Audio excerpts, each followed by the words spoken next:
Marunong akong magsalita ng siyam na wika, sabi ng batang anak ng isang tagapaglinis. Napahalakhak ang Arabong milyonaryo, halatang natutuwa, ngunit sa loob-loob niya, nabigla siya. Siyam na wika, ulit niya, nakangiting parang leon na naglalaro sa kanyang biktima. Bata, hirap ka ngang magsalita ng Ingles. Tahimik na nakatayo si Ricardo Reyes, 14 na taong gulang, sa loob ng marangyang penthouse office sa Manhattan. Dala ang kanyang lumang backpack mula sa pampublikong paaralan. Kahit nasusunog ang kanyang pisngi sa hiya, nanatiling matatag at kalmado ang kanyang mga mata. Katabi niya ang kanyang ina, si Carmela Reyes, 42, may hawak na timba ng panlinis, nanginginig ang mga kamay. Pagsisisi ang naramdaman niya dahil isinama niya ang anak niya roon. Sa harap nila, nakaupo si Ahmed Al-Mansuri, 48, isang bilyonaryo ng langis na may kayamanang 3.5 bilyon dolyar. Pinakanakakaaliw na sandali iyon para sa kanya sa nakalipas na mga linggo. Ang binatilyong ito, anak lamang ng isang tagapaglinis, ay nag-angking marunong ng siyam na wika.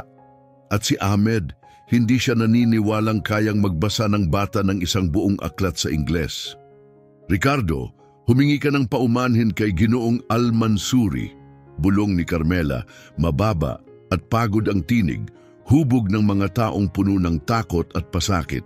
Hindi siya maaaring mawalan ng trabaho. Iyon lang ang bumubuhay sa kanyang 2 anak, ngunit itinaboy siya ni Ahmed. Hindi na kailangan, sabi niya, mas lumapad pa ang ngiti.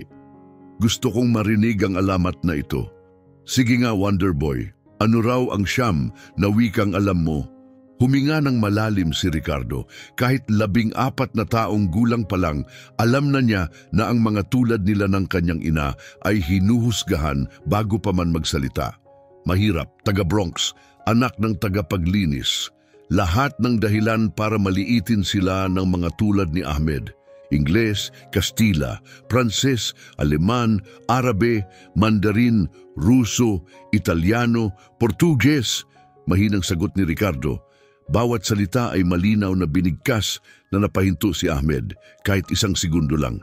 Sinungaling, sabi ni Ahmed sa huli, umiling at bumalik sa kanyang marmol na mesa. Carmela, kailangan ng tulong ng anak mo. Siguro mas mabuti pang dalhin mo siya sa therapist kaysa isama rito. Napayuko si Carmela. 5 taon na niyang nililinis ang opisina ng lalaking ito. Tinitiis ang mga insulto at mababang sahod. Pero ang marinig na nilalait ang kanyang anak, mas masakit iyon kaysa anumang insultong natanggap niya. Nanay, bulong ni Ricardo, hinawakan ang braso nito, ayos lang. Pinagmamasdan sila ni Ahmed ng may kasiyahan. Nabubuhay siya para sa mga sandaling gaya nito kung saan naipapakita niyang siya ang nasa itaas ng hagdang panlipunan. Ang kapangyarihan, ang kakayahang durugin ang dignidad ng iba ay ginagamit niya sa negosyo at sa buhay. Alam mo kung ano ang iniisip ko? Sabi ni Ahmed, nakasandal sa kanyang upuang gawa sa balat na nagkakahalaga ng 15,000 dolyar. Nainggit lang ang anak mo sa mga anak ng aking mga executive, mga nag-aaral sa mga pribadong paaralang pang-elite, kaya siya gumagawa ng mga kwento para magmukhang mahalaga. Ngunit tumingala si Ricardo, kalmado pa rin ang boses, ngunit may bahid na ngayon ng pagmamataas. Ginoo, marunong po ba kayong magsalita ng Arabe? Kumunot ang noo ni Ahmed. Siyempre, iyan ang aking inang wika. Kung gayon, may intindihan niyo ito. Ana adika lumtizay lugat, wasas batulaka hadihi al-haqiqa. Tumahimik ang silid. Nakatitig si Ahmed kay Ricardo, gulat na gulat. Ang Arabe ng binata ay hindi simpleng pangturista. Ito ay formal, klasikal, at perpektong binigkas. Masalimuot ang istruktura, masulong ang gramatika, malinaw na matatas. Tumingin si Carmela sa kanilang dalawa, naguguluhan, ngunit ramdam na may nagbago. Saan? Saan mo natutunan iyon? Tanong ni Ahmed. Sa unang pagkakataon sa loob ng maraming taon, may alinlangan ng kanyang boses. Ngumiti si Ricardo, ang una niyang ngiti mula nang pumasok sila sa opisina. Sa pampublikong aklatan, Ginoo, nag-aalok sila ng libreng klase sa wika tuwing hapon. May kumislot sa loob ni Ahmed. Respeto ba yon? Hindi, imposibleng ganon. Siguro inalala lang ng bata ang isang linya, hindi ba? Kahit sino kayang mag-memorize ng isang pangungusap, malamig na sabi ni Ahmed, sinusubukang bawiin ang kontrol. Hindi ibig sabihin marunong ka na sa wika. Tama po kayo, Ginoo, tugon ni Ricardo. Kaya nga po ako nagdala nito.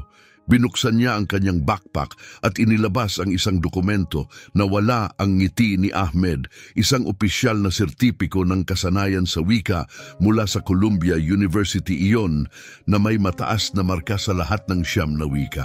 Peke iyan, singhal ni Ahmed, ngunit kulang ang dating ng kanyang boses. Kalma si Ricardo na nag-abot ng isa pang papel. Narito ang sertipiko ko mula sa Advanced Linguistics Program sa City Library. At ito naman ang galing sa online simultaneous translation course na tinapos ko noong nakaraang buwan. Nanginginig ang mga kamay ni Ahmed habang tinitingnan ang mga papel. Lahat ay totoo. May tatak, may lagda, galing sa mga iginagalang na institusyon. Ang binata, ang 14 na taong gulang na anak ng isang tagapaglinis, ay may mga kwalifikasyon na pumapantay sa pinakamagaling na internasyonal na tagapagsalin. Ang tanging naisambit ni Ahmed ay, paano?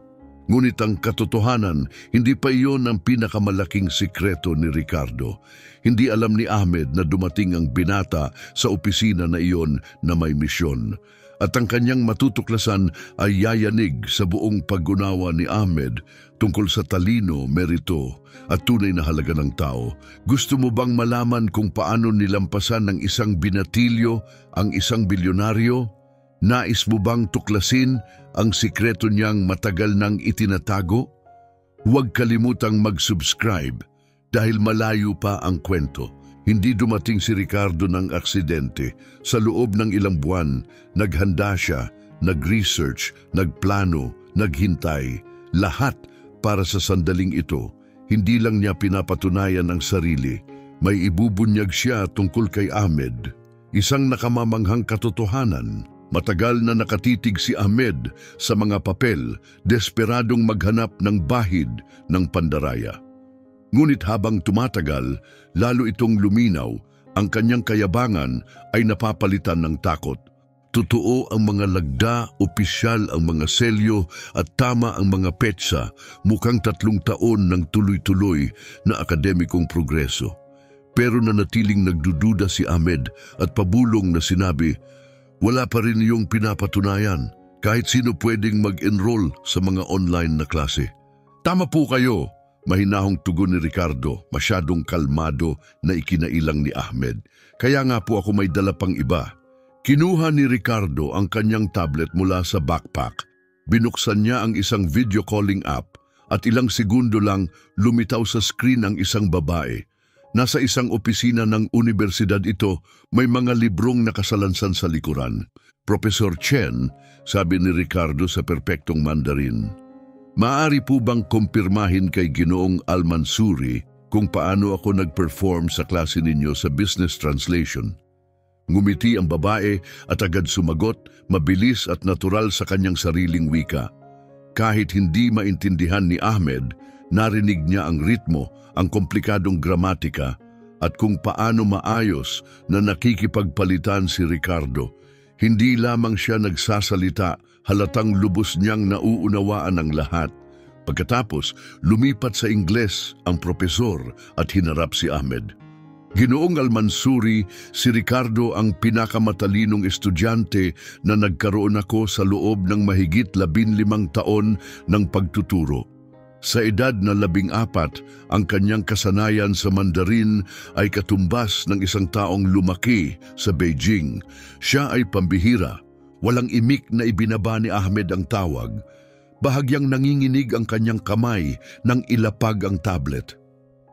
Carmela, tanong niya sa ina ni Ricardo sa unang pagkakataon na may bahid ng kahinaan sa kanyang tinig. Alam mo ba ito? Umiling si Carmela, gulat pa rin. Matalino na si Ricardo simula pa dati, Ginoo, bulong niya. Pero hindi ko inakalang ganito. Nagsimula ako nung 11 taong gulang, sagot ni Ricardo, mahinahon. 2 ang trabaho ni nanay noon para mapag-aral ako sa pribadong paaralan. Pero nang dumating ang pandemya, nawala ang isa. Bumalik ako sa pampublikong paaralan at sobrang madali ang mga aralin. Kaya ginamit ko ang libreng oras para mag-aral ng mas makabuluhan. Naramdaman ni Ahmed ang bigat sa dibdib. Ang sariling mga anak niya ay may pinakamagaling na eskwelahan, tutors, at walang limitasyong resources. Ngunit heto ang isang batang taga-Bronx. May libreng aklatan lang at matinding determinasyon at nalampasan ang lahat. Pero bakit wika? Tanong ni Ahmed. Tunay na nagtataka. Dahil gusto kong maintindihan ang mundo, sagot ni Ricardo. At dahil napansin ko, kapag nagsasalita ka ng wika ng isang tao, hindi ka na nila tinitingnan bilang estranghero, kundi bilang tao. Tumama iyon kay Ahmed ng malakas. Sa loob ng maraming taon, sinisi niya ang cultural differences sa layo niya sa kanyang mga empleyadong Amerikano. Ngunit ang totoo, palalo lang siya. 14 ka lang, sabi ni Ahmed, nanginginig ang boses. Imposible iyan. Ngumiti si Ricardo, ngiting may tahimik na kumpiyansa. Ang ibig sabihin ng imposible, anya, ay hindi palang nagagawa. Humarap si Ahmed kay Carmela, parang ngayon lang niya tunay na nakita. Isang babaeng nagpalaki ng henyo habang nagtatrabaho ng 2 trabaho, naglilinis ng mga opisina at isinakripisyo ang lahat para sa pamilya. Ricardo, tanong niya, mas banayad ang tinig, bakit ka nandito ngayon? Pwede mong ikapahamak ang trabaho ng iyong ina. Tumingin si Ricardo kay Carmela, bahagya itong tumango. Dahil narinig ko ang tawag mo kahapon, sagot niya. Nakikipag-usap ka sa Arabic sa mga investors mula sa Middle East, pero nagkamali ka ng malalaki, mga pagkakamaling pwedeng magpahamak sa kumpanya mo ng milyon-milyon, namutla si Ahmed. Anong mga pagkakamali? Ginamit mo ang salitang mubashir sa halip na fori para ipahayag ang pagkaapurahan at napagpalit mo ang murahik sa murahib sa usapan tungkol sa deadlines. Maliit na mga error, pero lubos na nagbago ang ibig sabihin. Bumagsak si Ahmed sa kanyang upuan, tulala. Naalala niya ang tawag na iyon. Nalito nga ang mga investor, pero sinisi niya ang internet connection. Sa totoo lang, ang kanyang pagkakamali sa wika halos winasak ang 50 milyong dolyar na deal. Pero paano mong nalaman na mali ako? 2 taon na akong nag-aaral ng Business Arabic, paliwanag ni Ricardo. Paborito ko talaga iyon. Nakatitig si Ahmed, hindi makapaniwala. Ang binatilyo, halos nasa high school pa lang, ay eksperto na sa pandaigdigang business communication. Iniligtas mo ang negosyo ko, mahina niyang sabi, at hindi ko man lang alam. Pero dagdag ni Ricardo sabay hugot ng isa pang dokumento, hindi doon nagtapos. Iniabot niya kay Ahmed ang isang maayos na ulat, isang kumpletong proposal iyon, breakdown ng international communication strategy ng kumpanya, kasama ang lahat ng natukoy na pagkakamali sa wika na nagdulot ng pagkawala ng malalaking kontrata at mga detalyadong solusyon para ayusin ang mga ito. Sinuri mo ang kumpanya ko? Halos pabulong na tanong ni Ahmed, naguguluhan. Pampublikong materyales lang, sagot ni Ricardo. Mga press release, website, investor documents. Nakakita ako ng mga paulit-ulit na pattern na nagpapaliwanag kung bakit bumagsak ang ilang kontrata. Binasa ni Ahmed ang ulat. 2 beses, kahanga-hanga ito, napakalinaw, napakatalas na posibleng makabawi ng daan-daang milyong dolyar. Bakit mo ginawa ito? Tanong niya. Pilit pa ring umuunawa. Huminga ng malalim si Ricardo. Dahil gusto kong ipakita na ang tunay na halaga ay hindi nakabase sa kung sino ang magulang mo o gaano karami ang pera nila. Nakabase ito sa kung ano ang naidudulot mo sa mesa. May nabasag sa loob ni Ahmed. Palagi niyang inisip na ang kayamanan ang nagbubunga ng tagumpay, na ang pribilehiyo ay katumbas ng katalinuhan. Pero sa ilang minuto lamang, winasak ng batang ito ang paniniwalang iyon. Ginoong Almansuri, sabi ni Ricardo, gamit ang buong pangalan ng lalaki sa unang pagkakataon, maaari ba akong magtanong? Tumango si Ahmed. Kung kaya kong gawin ang lahat ng ito gamit lang ang library card at libreng resources, ano pa kaya ang kayang gawin ng ibang batang tulad ko kung pareho sila ng pagkakataong natatamasa ng mga anak mo? Tumama ang tanong na yon na parang kidlat. At hindi alam ni Ahmed, simula pa lang ito, ang plano ni Ricardo, ang tunay na dahilan ng pagpunta niya roon, ay ngayon pa lang nagsisimula. Sa loob ng luma at gusot na backpack ay may mas makapangyarihan kaysa alinmang sertipiko o marka ng pagsusulit. Nakatago sa mga papel at libro ang isang maliit na recording device, patunay hindi lang ng kamangmangan ni Ahmed, kundi ng mas mabigat pa, at handa na si Ricardo na gamitin ito para tuluyang baligtarin ang sitwasyon. Habang pinagninilayan pa ni Ahmed ang tanong ni Ricardo kanina, muling bumunot ng gamit ang binata, inilabas niya ang maliit, itim na digital recorder.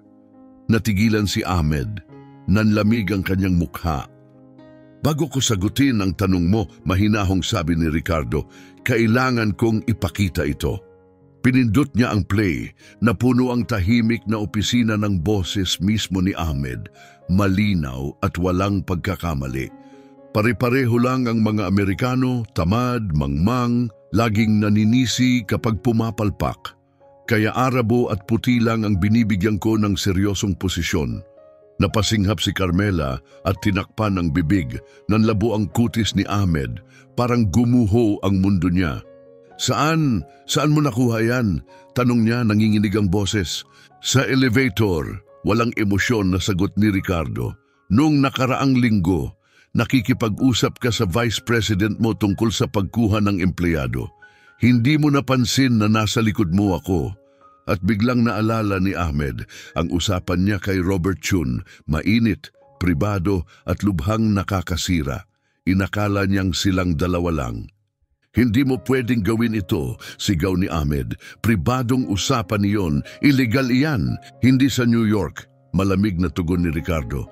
One-party consent state ito, lubos na legal. At sa nilalaman niyan, sigurado akong magugustuhan ito ng Department of Labor.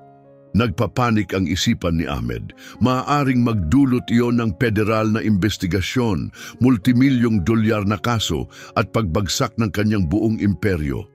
Ano ang gusto mo? Halos bulong na tanong niya. Lumapit si Ricardo, matalim ang kanyang tinig. Hindi ito banta, isang pagpipilian ito.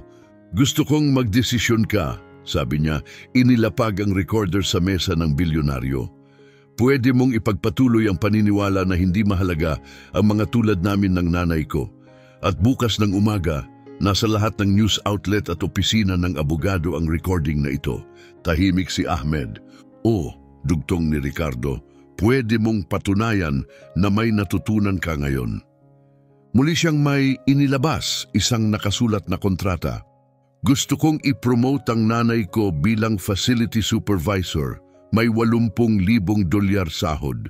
Gusto kong maglunsad ka ng scholarship program para sa mga batang mula sa mahihirap na komunidad. At gusto ko ng posisyon bilang junior language consultant. 14 ka lang, mahina ang protesta ni Ahmed. At mas mahusay akong magsalita ng siyam na wika kaysa kahit sino sa empleyado mo. Mabilis na sagot ni Ricardo. At nakapagligtas na ako ng milyon-milyon para sa negosyo mo. Tumingin si Ahmed kay Carmela. Hindi ito nagsalita, ngunit malinaw ang lakas sa kanyang mga mata, karangalan, dignidad, at isang bagay na hindi pa niya nakikita dati. Carmela, basag ang boses ni Ahmed, pinalaki mo ang isang henyo. Pinalaki ko ang isang lalaki, banayad ngunit matatag na sagot ni Carmela. Isang lalaking alam ang halaga niya at hindi hahayaan ni Numan na agawin iyon. Inilapag ni Ricardo ang kontrata. Nakahanda na ang mga termino. Mayroon kang 5 minuto para pumirma. Pagkalipas niyan, lalabas na ang recording. Nanginginig ang mga kamay ni Ahmed nang kunin ng mga pahina. Maingat, propesyonal ang kontrata at protektado si Ricardo at Carmela laban sa anumang gantimpala. Inisip ng bata ang lahat. Paano ako makakasiguro na hindi mo pa rin ilalabas ang recording? Tanong ni Ahmed, balisa. Diretsyong tumitig si Ricardo sa kanya. Dahil hindi tulad mo, naniniwala akong karapat-dapat ang tao sa pangalawang pagkakataon kung tunay silang handang magbago. Muling tumingin si Ahmed sa kontrata. Hindi naman labis ang mga kahilingan. Sa katunayan, napakamodesto pa kung ikukumpara sa halaga ni Ricardo. Pero ang pagpirma rito ay nangangahulugang aaminin niyang lubos siyang nagkamali. At kung hindi ako pumirma, tanong ni Ahmed, inilabas ni Ricardo ang kanyang telepono. Kung ganoon, sa loob ng tumingin siya sa relo. 3 minuto at 40 segundo, mapupunta ang audio sa New York Times, CNN at sa Attorney General's Office. Blackmail ito, sabi ni Ahmed. Hindi, sagot ni Ricardo. Katarungan ito. Itinayo mo ang imperyo mo sa hindi pagkakapantay-pantay. Ito ang pagkakataon mong baguhin iyon at maging bahagi ng mas mabuti. Tumingin si Ahmed sa tanawin ng Manhattan skyline, ang lungsod na sinakop niya gamit ang talas at lamig ng estratehiya.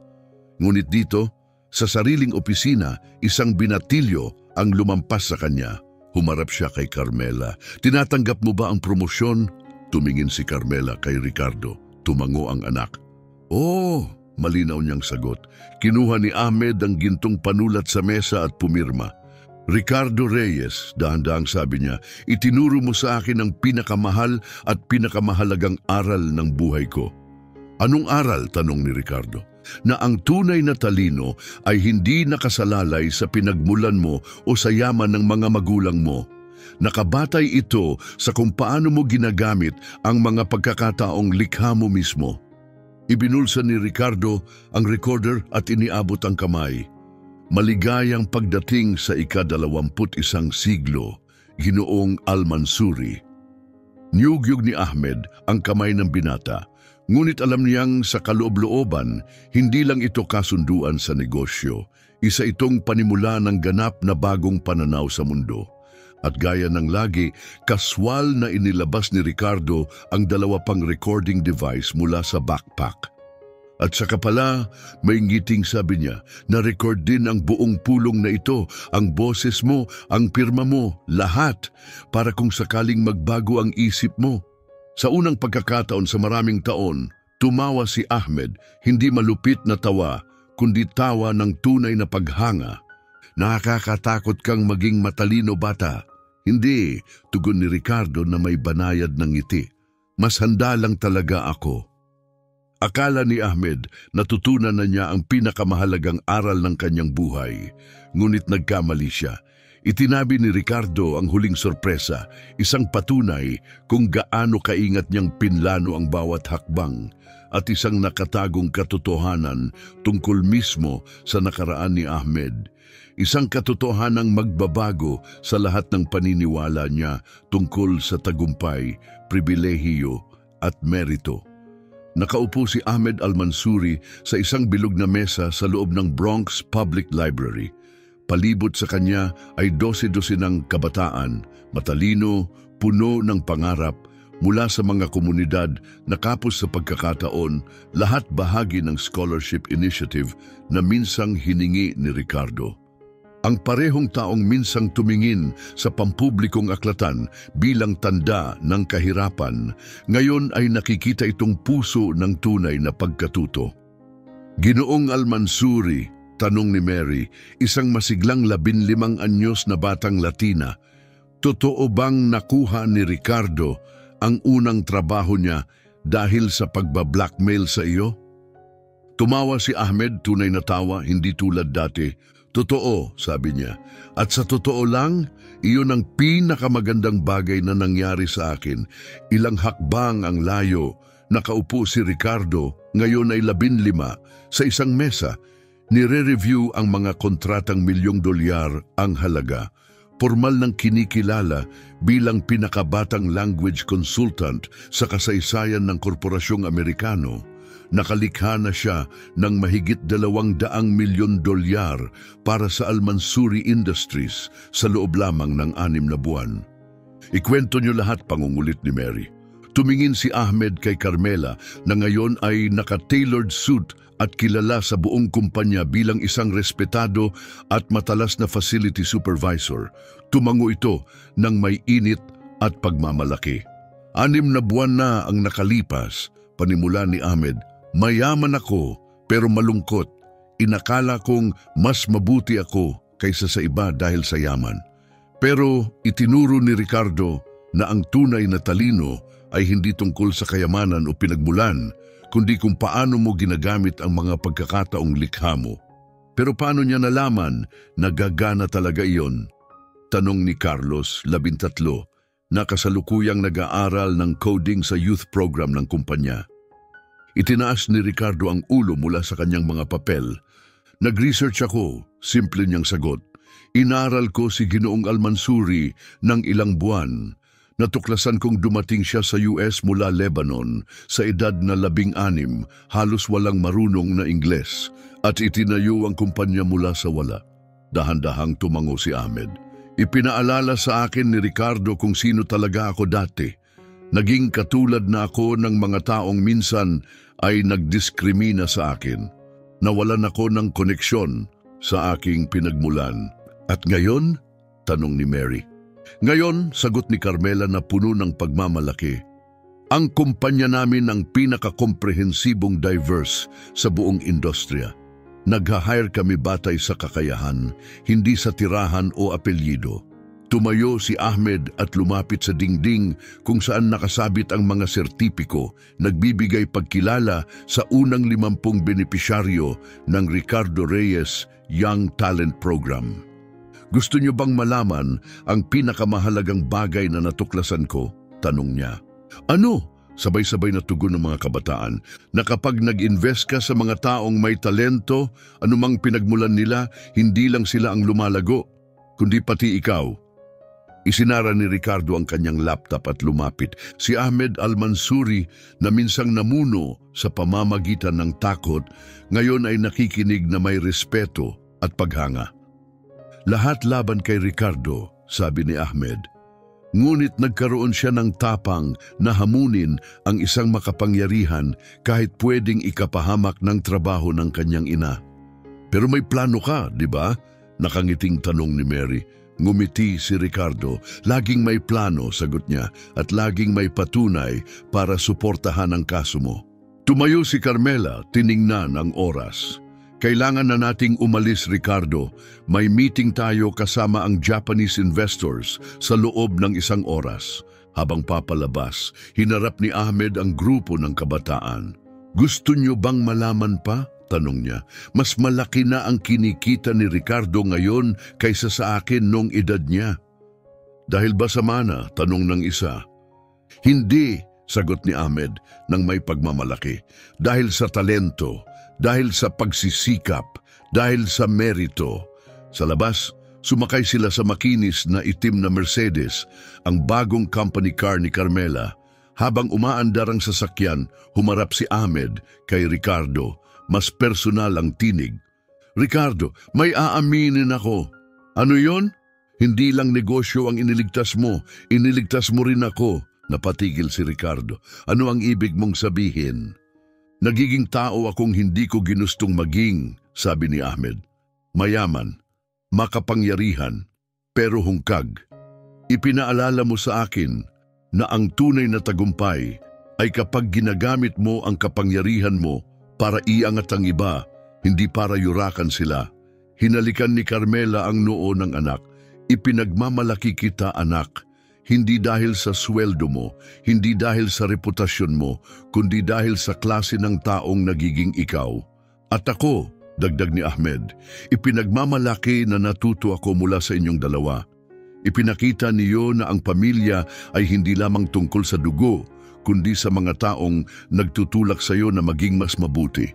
Kinahapunan, flawless na isinalin ni Ricardo ang isang negosasyon kasama ang Japanese investors. Live, real time.